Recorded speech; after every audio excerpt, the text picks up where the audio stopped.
a tendency to plop down or fall backwards when you go to sit down?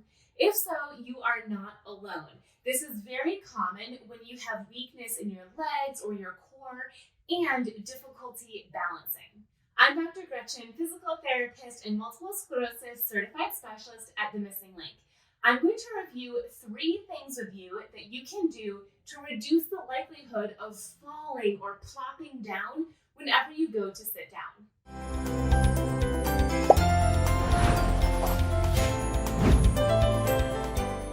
As I mentioned, it does require leg strength and core strength and a little bit of balance to sit down safely. So for some of these, you might find that it takes some time building up your strength and stability. But it's very likely that just by implementing these 3 strategies that I'm about to tell you, you'll notice a difference right away with your safety while sitting down. So let's get to them. The main thing that happens when we have a tendency to fall backwards are your shoulders being too far back. If our shoulders are back, we're automatically going to fall backwards. That's just how gravity and physics work. So we want to make sure that we keep our shoulders forward. But the other main thing that occurs is we feel unstable. So if our shoulders are too far back and we feel unsteady, we're just going to fall down. So here are the 3 strategies that you can implement to reduce the likelihood of that happening. Number 1, before you sit down, widen your stance. This should feel wider than what is normal for you. So if I face you, this is about shoulder distance for me. But before I go to sit down, I want to widen my feet even more, meaning I'm going to come wider than shoulder distance.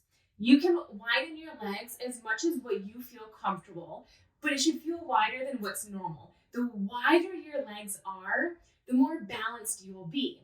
So that's going to be step number 1, is separate your feet. Step number 2 is to hinge your hips. So you'll notice that my knees have not bent yet. They bend a little bit, but I have not yet begun to sit down. So by hinging your hips backwards, your shoulders will come forward. But again, my knees are not very bent. I did not attempt to sit down yet. It's important to know that because this is its own step before you even go to sit down. So let's review. Step number 1, widen your feet. Step number 2, hinge your hips back and your shoulders forward. Step number 3 is to keep your shoulders forward. As I briefly mentioned earlier, one main reason for falling or plopping down is your shoulders are too far back. So by hinging our hips and keeping our shoulders forward, you are maintaining your center of gravity in the center of your body, not backwards. Once your hips are hinged and you keep your shoulders forward, now it is safe to bend your knees so that you sit down. So this is what that would look like. My shoulders are staying forward, my knees are bending. Once I am sitting, now it's okay and safe to bring my shoulders up. But don't bring your shoulders up to a tall seated position until your hips are actually sitting in the chair. Let's watch that again, but at a more normal speed. So my goal is to sit down safely in this chair without plopping. So I have stepped backwards so that I'm close to the chair. I can feel the chair touching against my calf. I'm going to open my legs wider. That's step number 1. Step 2, hinge my hips back and my shoulders forward. And step number 3, keep my shoulders forward as I slowly bend down. Once my hips touch, then I can sit up tall. This is a strategy that is going to prevent you from plopping down. But it does take practice, especially if you are not used to sitting down like this. Now you might be thinking, well, what if I need to use my arms? What if I need to hold on to the armrest? Great, the same strategies still apply. I'll show you what that would look like. You still back up to the point where you can feel the chair on your calf muscles.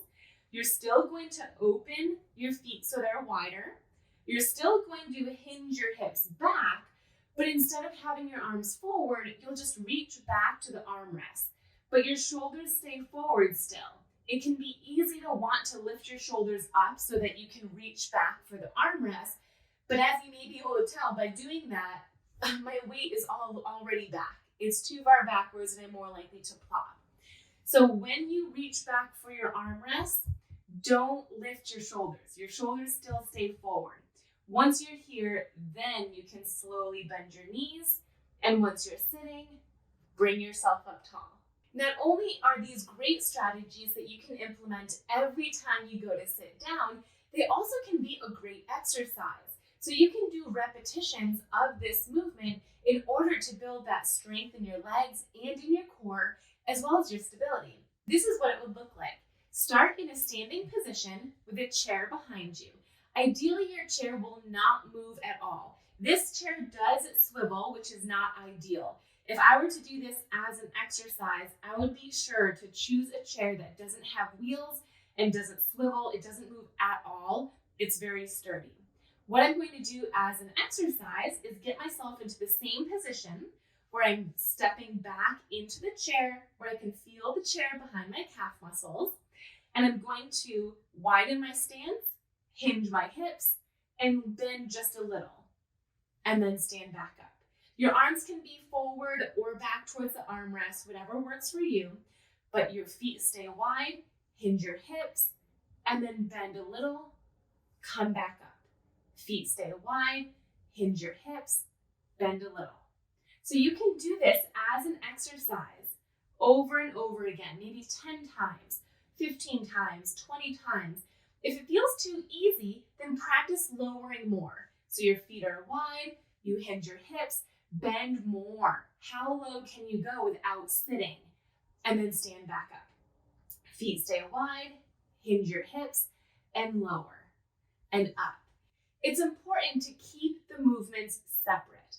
The reason for this is because if you go to perform all of them at one time, you're more likely to lift your shoulders up too quickly and therefore plop down or fall backwards. So it's important to separate them every time. Feet wide, hips back, and then lower. I hope you found those strategies and that exercise helpful, and I hope you try it out. You should notice a difference within your first attempt. For more exercises like this, check out my online MS Wellness program, The Missing Link.